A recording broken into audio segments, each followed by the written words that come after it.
네, 오늘 말씀은 창세기 강해 24강입니다. 창세기 강해 24강. 자, 우리 제목을 한번 읽어볼까요? 시작.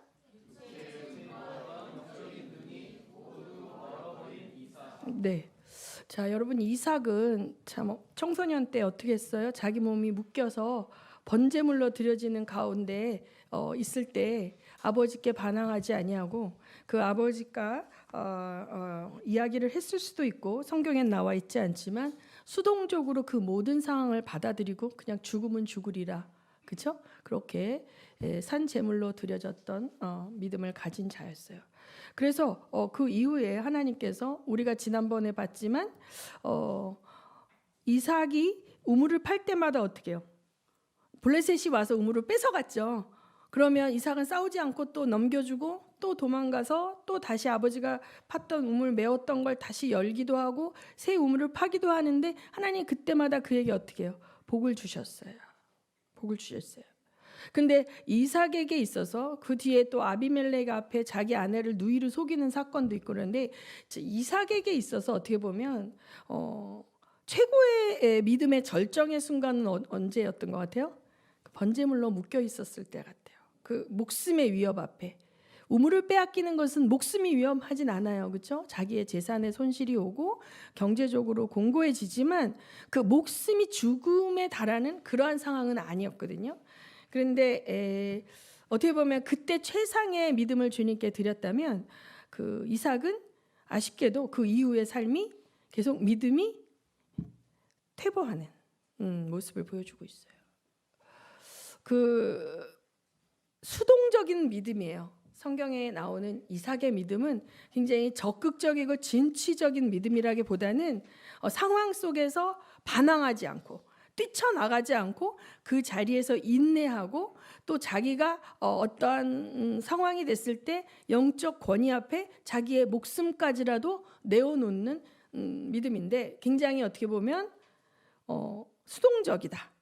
근데 이제 우리가 성경을 보면 이제 성경을 어떻게 보면 내가 이렇게 잘라서 보고 싶은 것만 보면 하나님의 뜻을 잘 모를 때가 있어요.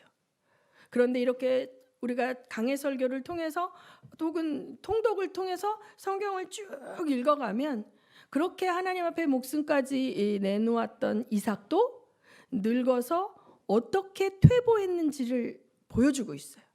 성경은 절대적으로 하나님께 선택된 사람들의 좋은 일, 장점만을 부각하는 영웅전적 스토리가 아니에요. 그들의 실패와 쇠락함과 어리석음까지도 그냥 그대로 기록해요. 왜? 인간이 기록한 것이 아니라 성령께서 기록했기 때문에. 오늘의 이 말씀처럼 이 이삭은 나이가 늙어서 눈이 멀었어요. 이 육체의 눈이 잘 보이지 않았어요. 그런데 육체의 눈이 보이지 않지만 영적인 분별력이 깨어 있을 수 있는데 아쉽게도 육체의 눈만 먼 것이 아니라 영적인 눈까지 멀어버린 이삭을 우리는 오늘 확인할 수 있습니다. 27장 1절에서 4절까지 본문을 한번 보겠습니다. 다 같이 합독하겠습니다. 1절에서 4절까지 시작. 이삭이 늙어서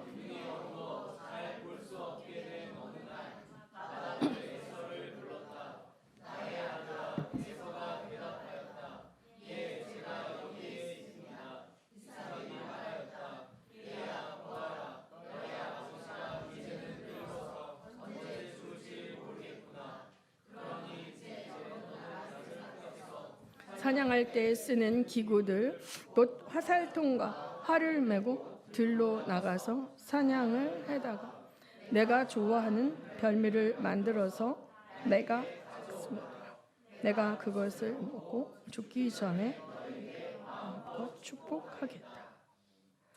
이런 건 암행하면 안 돼. 창세기 25장 28절 시작.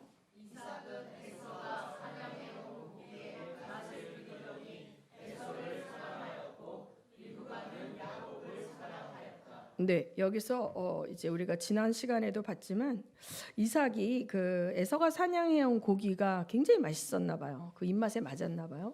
집에 양들을 수백 마리 기르고 있었지만 집에 있는 양고기보다 나가서 잡아온 그 야생 자연산 자연산 야생 고기가 그렇게 맛있었나 봐요. 쫄깃쫄깃하고.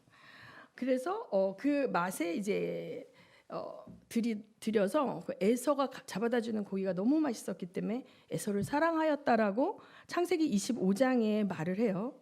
그런데 27장에는 이제 눈이 어두워졌다 그래요. 이게 당뇨 합병증이 아닐까? 고기를 너무 좋아하고 운동을 안 해가지고 당뇨 합병증이 아닐까? 그런 생각이 들어요. 그러니까 눈이 어두워서 안 보여서 그랬는데 뭐예요? 리브가보다 더 오래 살아요. 그러니까 이게 아마 당뇨 합병증일 것 같아요. 그러니까 다른 데는 멀쩡한데, 그러니까 눈만 멀었어요. 그런데 자 여러분 한번 생각해 보세요. 아니 이제 하나님 앞에 이삭은 아브라함의 언약의 상속자잖아요. 그리고 이 상속을 어떻게 해요? 안수를 통해서 축복을 통해서 다음 세대가 물려받는 거잖아요. 그렇죠? 엄청나게 중요한 영적인 일이에요. 그렇죠? 자기 목숨까지라도 언약의 제물로 바칠 때 순종하고 인내했던 이삭인데 그 영적 상속자를 세우는 거를 맛있는 고기 먹고 기분 좋아서 세우겠다? 용납할 수 있어요, 여러분? 이렇게 생각해 보세요.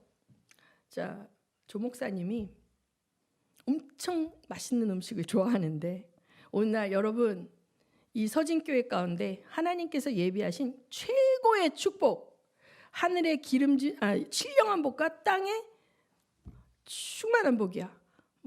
모든 은사가 다 있고 이 기도를 받으면 물권, 영권, 인권 하는 것마다 복 받는 복을 하나님 나한테 빌어주라 그랬는데 자 여러분 선착순 10명을 받겠습니다. 10명 가운데 가장 큰 액수의 헌금과 가장 좋아할 선물 가져온 사람에게 내가 딱 한 명 선택해서 그 축복권을 주겠습니다. 그럼 여러분 어떻게 할 거예요? 막 달려나가서 신권 찾아서 헌금 봉투 채우고 조 목사님이 뭘 좋아하셨더라? 어느 명품을 좋아하시지? 사이즈는 뭐지? 그러고 막 명품 옷 사고 막 구두 사고 이래서 내가 빨리 가야지. 그리고 달려갔을 때 여러분 기도해 줬다면 그 기도 받고 여러분 할렐루야 할 거예요? 상식적으로 말이 안 되는데 여러분이 구약으로 옛날 이야기로 들으니까 이러고 듣고 계신 거예요. 현대 버전으로 바꿔보세요. 이게 얼마나 기막힌 일이신가.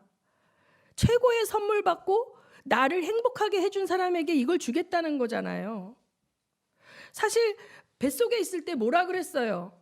큰 자가 어린 자를 섬기리라는 예언을 받았어요. 그런데 이럴 수 있죠. 그래도 장자가 물려받아야 집안이 편안하지 않겠습니까? 그러면 하나님 왜 그렇습니까? 라고 물어보든지 아니면 자 하나님이 그 예언을 하실 때 하나님 인간의 입장에선 예언이지만 하나님 입장에서는 태중에 있는 그 작은 아이도 그 아이가 죽을 때까지를 동시에 보실 수 있다 그랬잖아요. 그러면 아비라면 이 장자를 양육할 때 언약의 상속받기에 합당한 자로 양육하고 기도하기를 힘썼을 거라고 생각해요. 이 집 안에서 머물며 그 언약의 스토리 노아 때부터 이어져 내려오는 이 아브라함 가문에 하나님께서 갖고 계신 뜻과 그 꿈, 하나님의 꿈이에요. 하나님의 꿈. 하나님 나라를 이들로 말미암아 만들어 가겠다. 망가진 에덴의 약속. 아담이 하나님을 배신하고 선악과를 먹음으로 말미암아 자기가 하나님 되려고 했던 그 하나님의 통치의 무너짐을 다시 세우기 위하여 선택되어진 그 가문의 놀라운 그 가치와 그 프라이드를 가지고 자녀들을 어떻게 해요? 계속적으로 교육해야 되겠죠.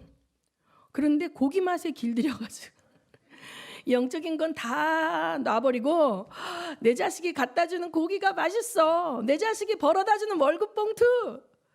거기에서 주는 나에게 주는 용돈. 할렐루야. 주님, 내 아들 축복해 주셔서 돈 많이 버는 직장 주셔서 감사합니다. 아, 내 아들 대기업 다니니 감사합니다. 할렐루야 하고 그 아이의 영적 상태에 대해서 전혀 점검도 없고 아무런 것도 없고, 에서가 나가서 이방 여자들하고 어울려 막 놀고 눈이 맞아서 이방 여자를 데리고 집으로 들어와서 아버지 엄마 나 얘랑 살 거예요 라고 해도 무기력하게 끌려가.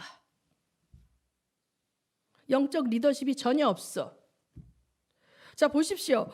이 영적 권세, 하나님께서 부여하신 가장에게 주어진 영적 제사장권을 가지고 있었기에 아브라함은 100살이 넘어서 얻은 이삭에게 데리고 가잖아요.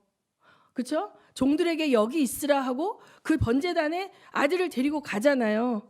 근데 이삭은 뭐예요? 그런 영적 리더십이 하나도 없고 그 육을 따라 살아요. 육적인 그 식욕이 영적인 걸 대처해요. 자, 그 아버지의 그 아들이다. 에서가 뭐예요? 장자권 따위는 무슨 소용이야. 나 빨리 팥죽 줘. 나 배고파 죽을 것 같아. 육이 더 중요해. 영적인 거 관심 없어. 육이 더 중요해. 이삭이 이런 상태고, 이런 상태니까 에서를 양육할 수도 없고, 에서는 어떻게 해요? 그 아버지의 영적 상태를 그대로 보여주고, 야 팥죽 빨리 내놔. 나 배고파 죽겠어. 장자권 따위 너나 가져. 이렇게 된 거예요. 지금 혼적 결탁이 어떻게 돼 있어요? 이삭과 에서하고 돼 있고 리브가와 야곱이 돼 있어요. 우리가요, 제가 참 안타까운 게 어제도 좀 안 좋은 소리를 들었지만, 우리가요 하나님 일을 하는데 초심을 잃어버리면 하드웨어가 그럴듯하게 만들어지잖아요. 어떤 단체를 세웠어요. 단체가 10명, 20명, 100명 내외에 모였을 때는 모이기도 힘쓰고 막 기도하고, 그리고 간사들도 월급도 못 받아도 자원봉사하고 막 자비량으로 막 더 뭐 부족한 거 있으면 갖다 채워놓고, 우리 서진교회 그러잖아요. 교회에서 다 카바쳐주지 못하니까 자비량으로 섬기고, 뭐 마이크가 안 좋으면 내 돈으로 사다 놓고, 비행기 값이 없으면 그냥 내 돈으로 비행기 끊어서 선교 가고, 이렇게 하잖아요. 이럴 때는. 그런데 교회가 부흥이 됐어. 교회에 막 주일 헌금, 11조 헌금이 막 엄청 많이 들어와. 통장에 막 잉여금이 막 1억씩 2억씩 남아있어. 그러면 어떻게 되는 줄 알아요? 장로들끼리 싸웁니다. 그 돈을 어떻게 집행할 것인가에 대해서. 우리 부서가 그 돈을 더 많이 써야 되는데 왜 우리 중고등부가 써야 될 돈을 왜 선교부에서 회의도 없이 먼저 씁니까? 막 이런 일이 생겨나는 거예요. 단체가 작을 때는요, 행정직원이 별로 필요하지 않거든요. 막 5천명, 만 명씩 모이게 되면 행정직원이 필요해. 간사들을 뽑아요. 처음에는 단체가 작을 때는 그 사람의 신앙을 검증하고 그가 정말 주님 외에 목숨 볼 준비가 돼 있나? 이런 사람들을 또 자원봉사로 뒀다 1년, 2년 지켜보고 그 다음에 간사로 영입합니다. 근데 지금은 막 수만 명 모이는 집회가 되다 보면 간사를 그냥 서류를 뽑아요. 그리고 그 단체를 세운 분들은 영향력이 없어요. 이 시스템이 돌아가고 그 뒤에서 있고, 이렇게 집회 열었으니까 간증해 주십시오, 설교해 주십시오 라고 하면 그 파트만 하고 빠지는 거예요. 어저께 제가 여기 모임에 저는 뭐가 뭔지 몰라, 어디서 왔는지 몰라. 그런데 우리 성우 형제가 목사님 처음에요 이제 찬양 끝나면 들어가서 설교해 주시고요, 끝나고 나면요 목사님 저기 축도해 주시고요, 이렇게 하는 파트만 하는 거예요. 여기서 온 사람들이 어디서 온 사람인지 이따 물어보려고 그래요. 그렇게 많이 구름대같이 어디서 왔는지. 나는 자, 이렇게 되는 거예요. 자기가 세운 선교 단체도 그렇게 되는 거예요. 한번 어떤 그 세운 분이 그러대, 아니 어떤 간사인데 나를 모르더라고, 이렇게 화를 내시는 거예요. 어떻게 나를 모를 수 있어? 내가 이 단체를 세운 사람인데, 아니 간사가 수백 명인데, 그리고 실제적으로 그분이 매일 출근하는 것도 아니고 1년에 한두 번 나타나시는 분인데 그분이 누군지 모를 수 있죠. 그분이 그걸 세웠다는 걸 알지만 세운 분이 이분인지는 얼굴하고 매칭이 안 될 수 있잖아요. 그렇게 되면 그 안에서 어떤 인본주의적인 관점으로 일이 진행되는지. 제가 도왔던 한 탈북교회도 이분이 간증을 하러 다니니까 돈이 생기네. 교회 헌금은 없어서 맨날 힘든데 나가서 간증 한번 하고 오면 페이가 봉투가 들어오는데 그 간증이 드라마틱해지면 더 은혜를 받고 사람들이 막 더 많이 헌금을 하니까 간증이 어떻게 돼요? 자꾸 조미료가 쳐지는 거예요. 조미료가 쳐지는 거예요. 그런데 동료 목사를 봤더니 교회를 큰 데로 옮겼어. 교회가 번듯해. 그러니까 사람들이 더 많이 가네. 우리도 빚을 내서 교회를 옮기자 해서 옮겼어요. 그랬더니 그 교회 월세하고 보증금하고 이거 감당해. 이 융자 받아서 감당해야 되니까 교회는 안 있고 날이면 날마다 간증하러 다녀. 설교는 어떻게 하냐? 목회와 신학이라는 잡지에 나온 거 맨날 베껴. 제가 얘기했어요. 통조림 사다가 따서 먹이지 마라. 인스턴트 3분 라면 자식들한테 먹이지 말고 그 성경이라는 재료를 가지고 하나님 앞에 씨름하면서 내 양들에게 뭘 먹여야 될지 하나님께 기도해서 받아서 내가 만들어서 먹여라. 네, 그래야죠 목사님. 그러겠습니다 하다가 제가 잘렸잖아요. 듣기 싫은 소리 자꾸 하니까. 나는 본질을 포기하고 하드웨어를 크게 해서 뭔가 그럴듯하게 멋지게 성공했다라고 하고 싶은데 자꾸 찌질하게 내가 손수 만들어서 먹이고 나는 그 시간에 간증하러 전국 돌아다니면 한 달에 1,000만 원도 벌어올 수 있는데 그냥 내 목회실에서 성경하고 씨름하고 기도하고 헌금도 안 내고 맨날 10,000원씩 20,000원씩 100,000원씩 줘야 오는 성도들, 뭔가 나눠줘야 오는 성도들, 그들을 깨우치는 거 그냥 포기하고 나눠주는 거, 구호물품 나눠주는 걸로 이들 그냥 떡고물 보고 오게 하는 길을 택한 거예요. 자, 본질을 놓치게 되면 이 땅에서는 결과를 못 볼 수 있지만 주님 앞에 섰을 때 나는 너를 모른다 할 수 있는 거거든요. 여러분. 자, 에서가 나중에 울고불고 했지만 돌이킬 수가 없는 거예요. 자, 보십시오. 리브가를 보죠. 리브가가 참 기가 막힌 여자예요. 어떻게 이렇게 머리가 좋게 남편을 잘 속이는지. 저는 27장 5절에서 10절 한번 봅시다. 머리도 좋아, 아주 용의주도해. 자, 5절 6절 우리 교독합니다. 이삭이 자기 애들 에서에게 이렇게 말하는 것을 누가 들었다? 리브가가 엿들었다. 에서가 무엇인가를 잡아오려고 들로 사냥을 나가자 리브가는 아들 야곱에게 말하였다. 얘야, 나 좀 보자. 너의 아버지가 너의 형에게 하는 말을 내가 들었다. 사냥을 해다가 별미를 만들어서 아버지께 가져오라고 하시면서 그것을 잡수시고 돌아가시기 전에 주님 앞에서 너의 형에게 축복하겠다고 하시더라. 그러니 얘야, 너의 어머니가 하는 말을 잘 듣고 시키는 대로 하여라. 염소가 있는 데로 가서 어린 것으로 통통한 놈 2마리만 나에게 끌고 오너라. 너의 아버지가 어떤 것을 좋아하시는지 내가 잘 아니까 아버지가 잡수실 별미를 만들어 줄 터이니 너는 그것을 아버지께 가져다 드려라. 그러면 아버지가 그것을 잡수시고서 돌아가시기 전에 너에게 축복하여 주실 것이다. 네, 되게 간이 커요, 여자가. 그렇죠? 자, 어떻게든지 이 내가 사랑하는 야곱이 이 축복을 받아야 돼. 그런데 그 나머지 모든 재반 그거는 뭐가 하겠다?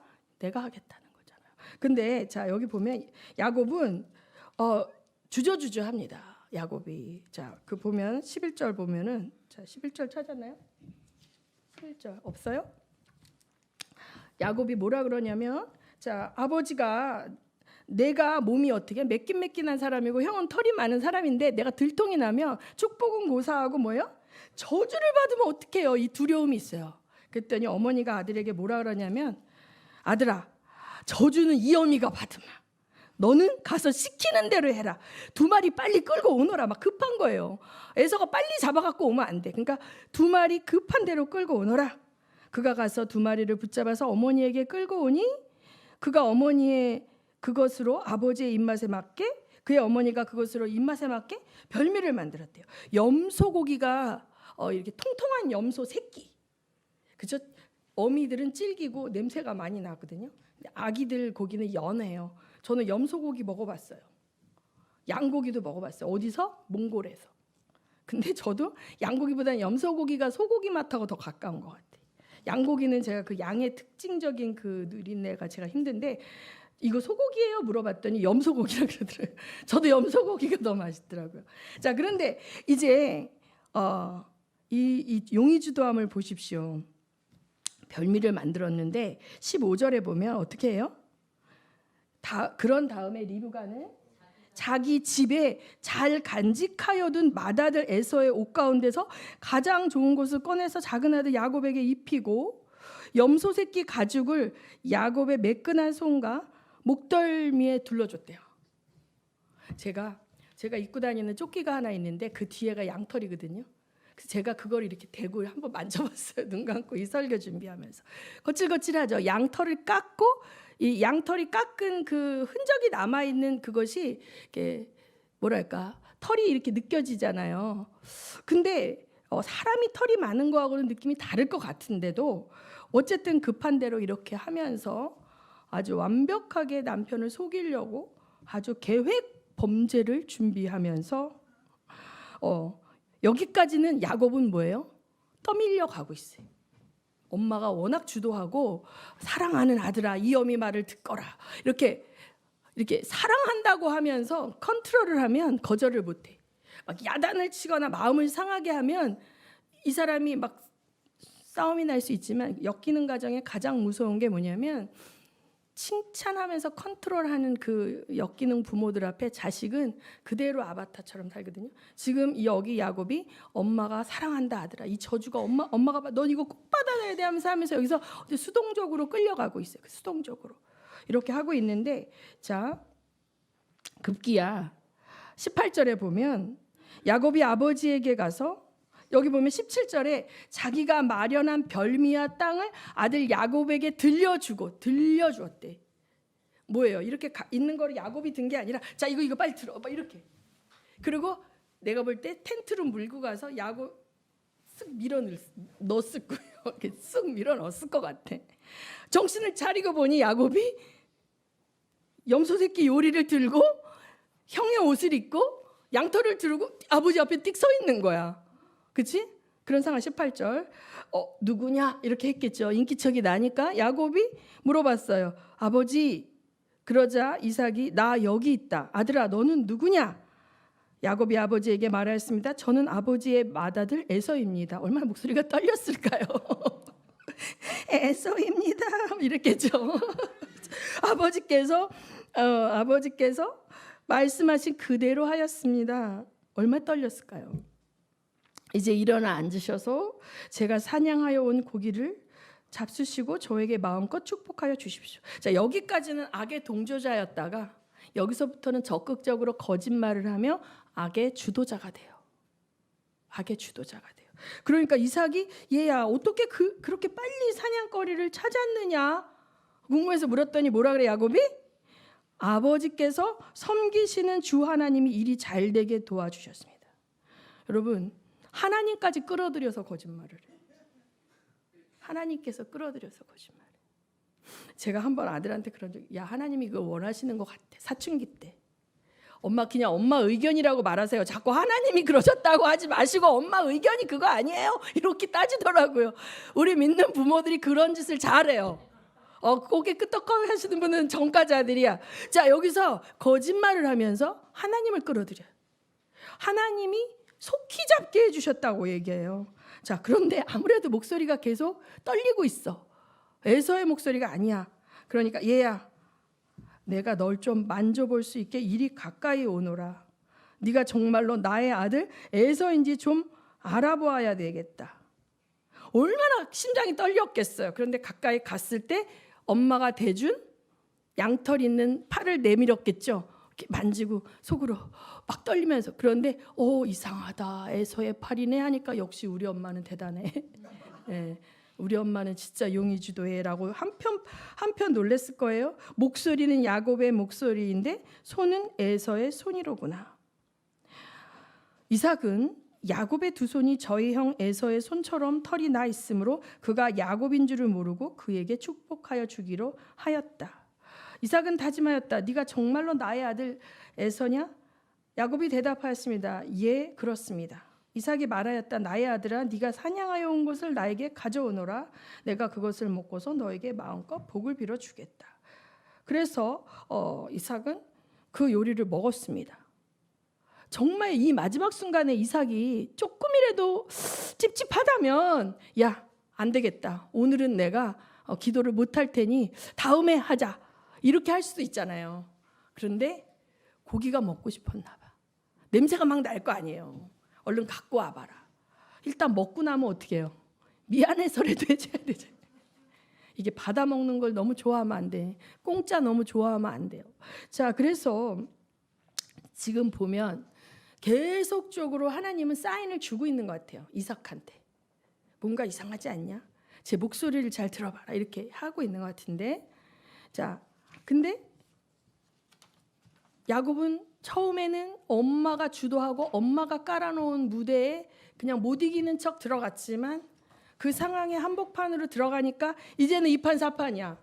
여기서 걸리면 나도 죽고 엄마도 죽어. 그러니까 어떻게 해요? 적극적으로 거짓말을 하면서 하나님까지 끌어들이면서 그 다음에 아버지를 속이는 일에 엄마와 원팀이 돼서 사기단이 되는 모자 사기단이 되는 모자 사기단 사기단. 자, 여기서 아버지도 아들도 내가 아까 말한 대로 영적인 것을 육적인 것으로 바꿔버려요. 영적인 축복이 얼마나 중요한 제사장적 권세인데 그것을 맛있는 거 주는 사람한테 줍니까? 그렇죠?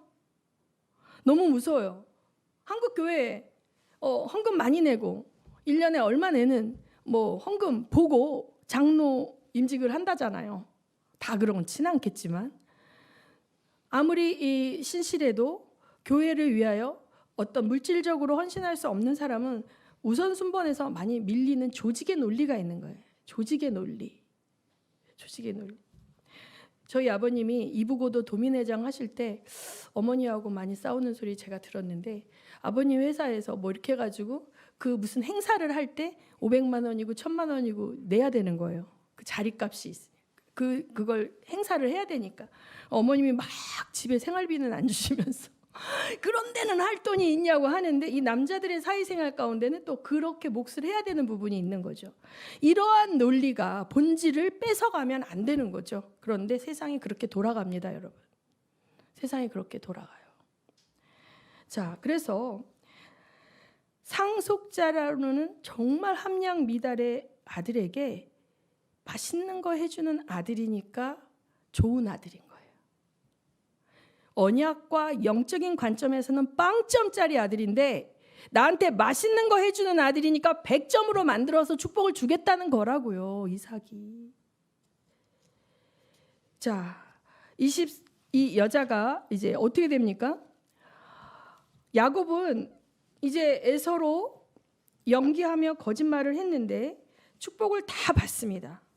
하늘의 기름진 복, 하늘의 신령한 복과 땅의 기름진 복을 다 받고 물러 나오는데 저기서 형을 봤어. 형이 막 사냥감 갖고 씩씩거리고 들어오니까 얼른 도망가가지고 이제 어디 눈에 안 띄는 데 있었겠죠. 그 다음에 어떻게 했어요? 에서가 이제 부랴부랴 해가지고 들어갔어요. 자, 그럴 때 어떤 일이 생깁니까? 너는 누구냐? 이렇게 되는 거죠. 너는 누구냐? 그랬더니 에서가 그의 아버지 야, 내가 그를 이미 다 축복하고 좀 전에 와서 했는데 넌 누구냐 했더니 아버지 제가 에서예요. 그랬더니 아차 싶었겠죠. 왜? 그 목소리가 달랐잖아요.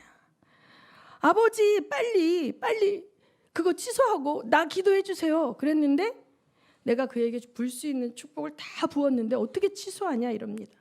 그래도 기도해달라고 막 머리 뒤밀어요.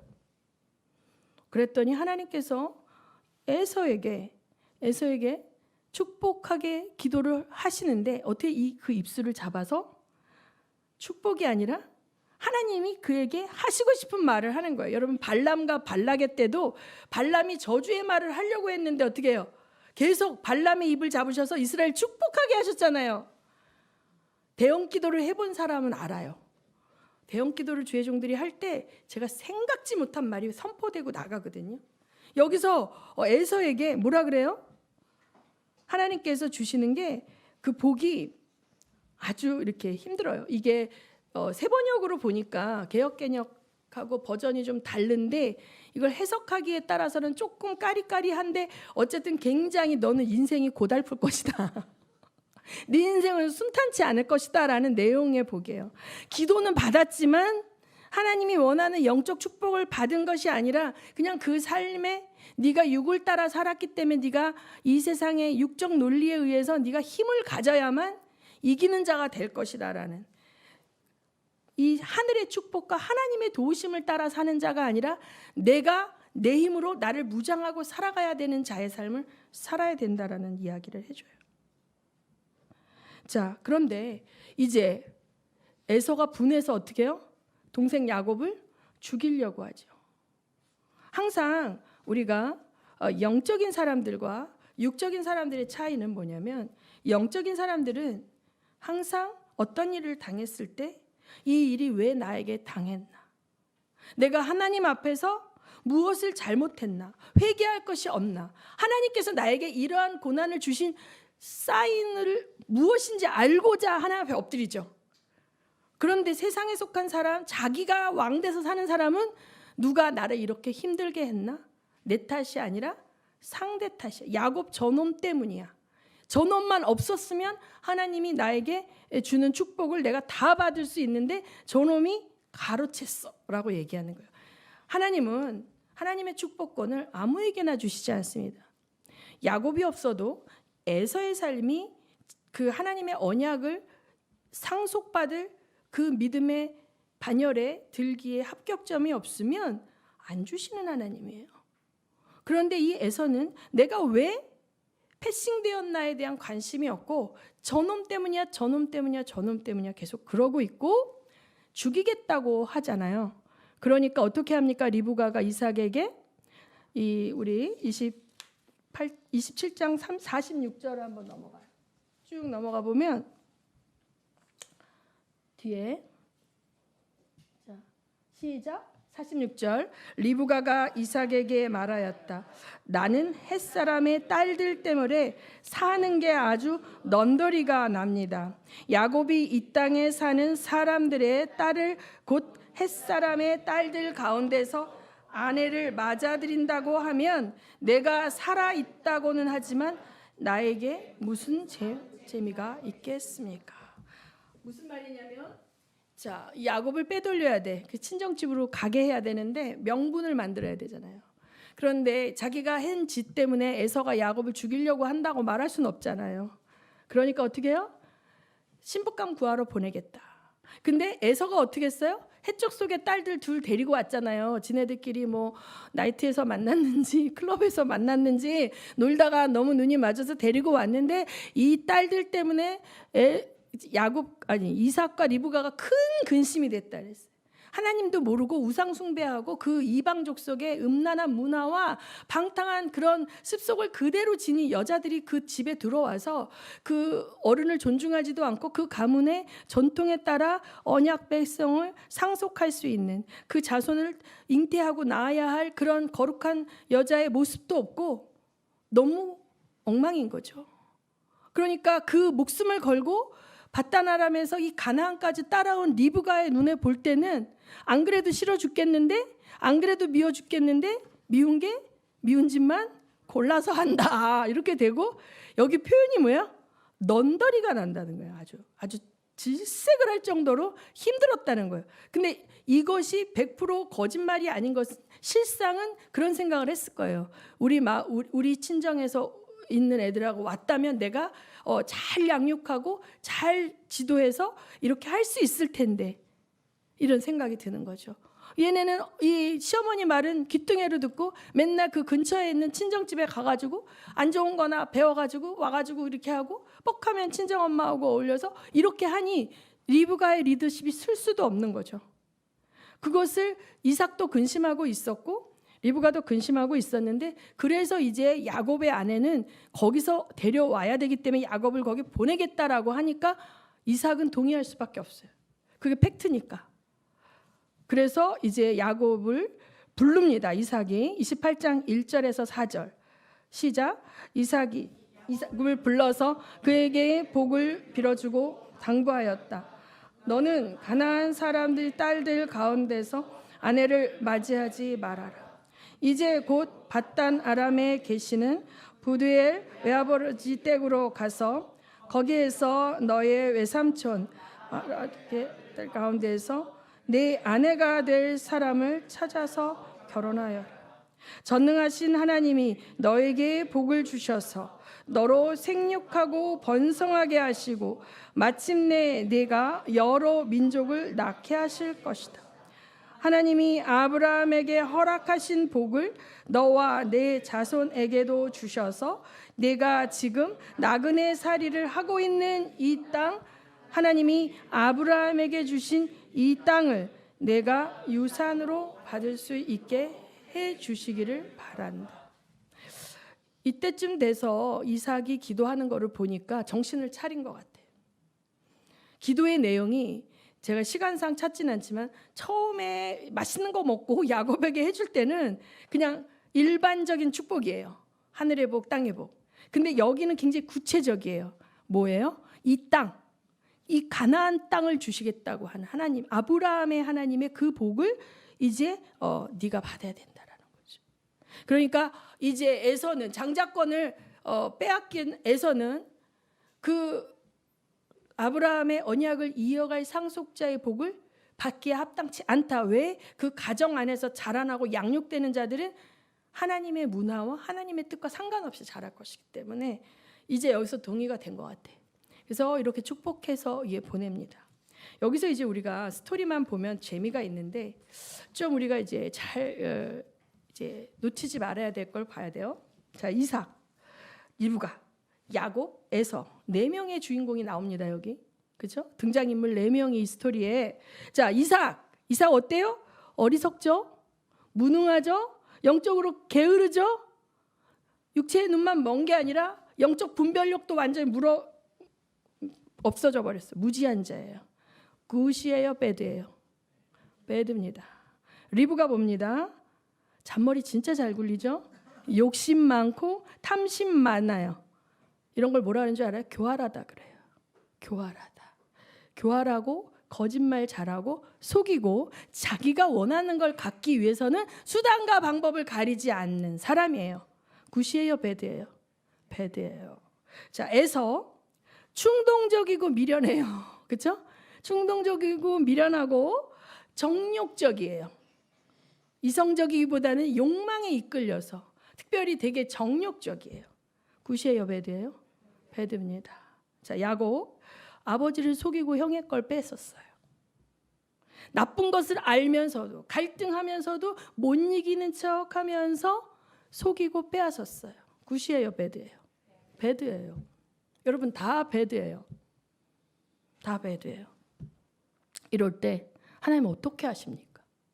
굿이 없을 때 하나님 어떻게 선택하실까요? 다 나빠요. 더구나 여기서 피해자, 가해자를 굳이 따지자면 누가 피해자예요?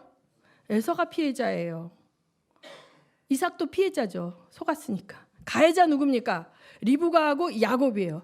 우리의 도덕적 잣대로 볼 때 가해자가 나빠요? 피해자가 나빠요? 가해자가 나빠. 여기서 다 4명이 다 배드지만 더 나쁜 놈은 누구야? 속인 놈이고 빼앗은 놈이잖아요. 가해자잖아요. 그런데 아니 하나님이 왜 야곱을 선택하셔?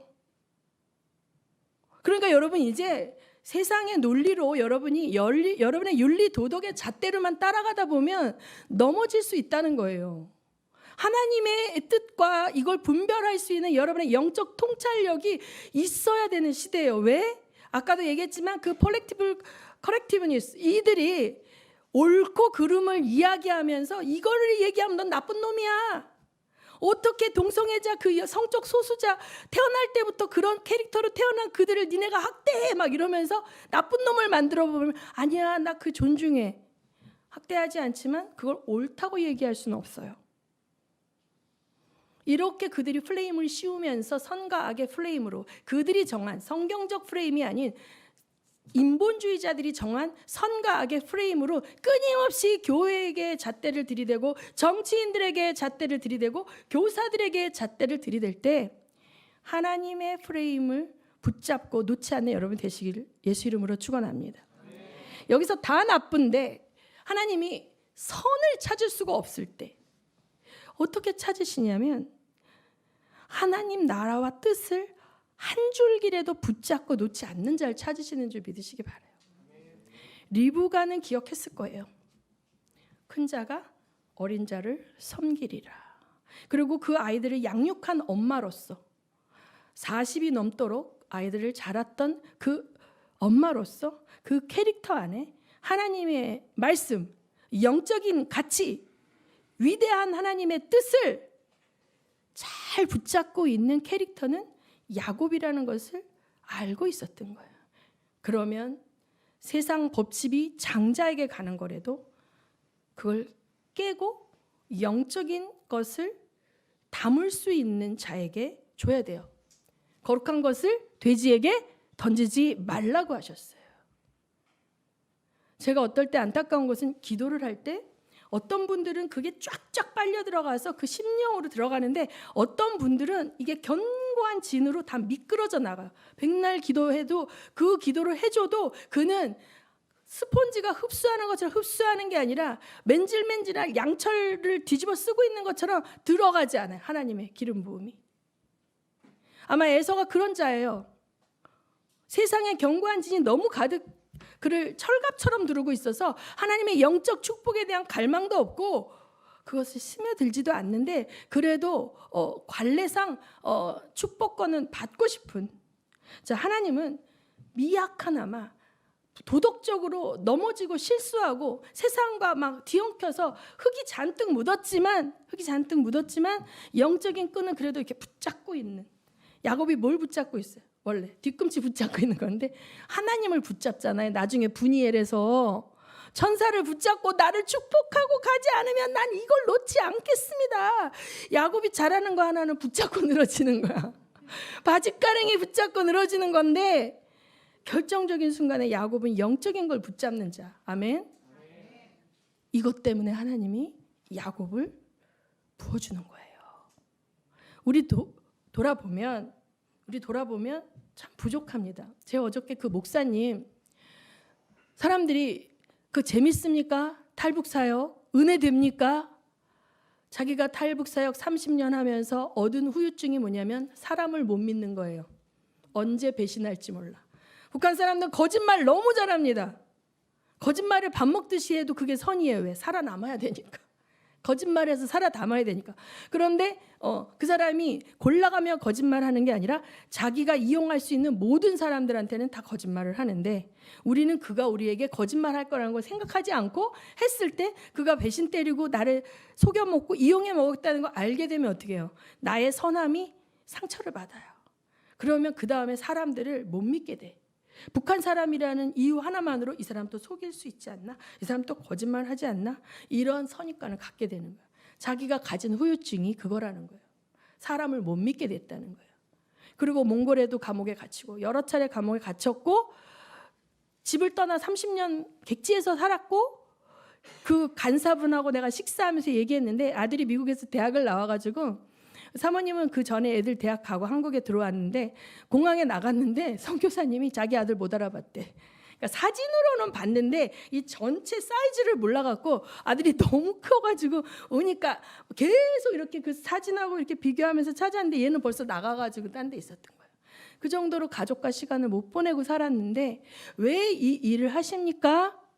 그러니까 여러분 그분이 얘기했어요. 은혜라는 것이 무엇입니까? 자기는 이 일을 통해 은혜를 받는데 여러분이 생각하는 은혜가 아니라는 거야. 여러분이 은혜 받은 건 뭐예요? 내가 기도했더니 하나님이 나에게 큰 집을 주셨어. 내가 기도했더니 하나님이 나에게 은혜 가운데 차를 바꿔주셨어. 내가 승진했어. 연봉이 올라갔어. 내 자식이 좋은 사람 만나서 결혼했어. 우리는 뭐예요? 나에게 좋은 일들이 발생했을 때 하나님 은혜를 베푸셨다 생각하잖아요. 그분이 얘기하는 은혜는 그게 아닌 거예요. 우시면서 얘기했어요. 자기 때문에 붙잡혀가서 순교당한 60명을 지금도 잊을 수 없대. 그 60명이 자기를 만나서 복음을 듣지 않았다면 죽지 않아도 되는데 어린 새끼들을 놔두고 죽지 않아도 되는데 자기가 복음을 전했기 때문에 순교당했대. 전 천국에 가서 그들을 만나면 미안하다고 얘기할 거래요. 그런데 그들 앞에 서면 그런 사건이 하나하나 터질 때마다 자기가 가짜라는 게 느껴진다는 거예요.